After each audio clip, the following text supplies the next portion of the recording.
اہل بہشت دوزخیوں سے پکار کر کہیں گے کہ جو وعدہ ہمارے پروردگار نے ہم سے کیا تھا ہم نے تو اسے سچا پا لیا. بھلا جو وعدہ تمہارے پروردگار نے تم سے کیا تھا تم نے بھی اسے سچا پایا؟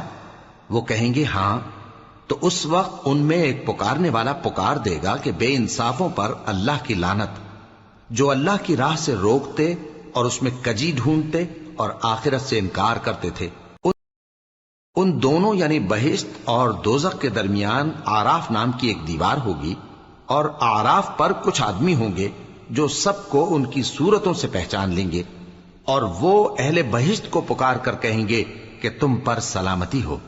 یہ لوگ ابھی بہشت میں داخل تو نہیں ہوئے ہوں گے مگر امید رکھتے ہوں گے، اور جب ان کی نگاہیں پلٹ کر اہل دوزخ کی طرف جائیں گی تو عرض کریں گے کہ اے ہمارے پروردگار، ہم کو ظالم لوگوں کے ساتھ شامل نہ کیجو. اور اہل آراف کافر لوگوں کو جنہیں ان کی صورتوں سے شناخت کرتے ہوں گے پکاریں گے اور کہیں گے کہ آج نہ تو تمہاری جماعت ہی تمہارے کچھ کام آئی اور نہ تمہارا تکبر ہی سود مند ہوا. پھر مومنوں کی طرف اشارہ کر کے کہیں گے کیا یہ وہی لوگ ہیں جن کے بارے میں تم قسمیں کھایا کرتے تھے کہ اللہ اپنی رحمت سے ان کی دستگیری نہ کرے گا؟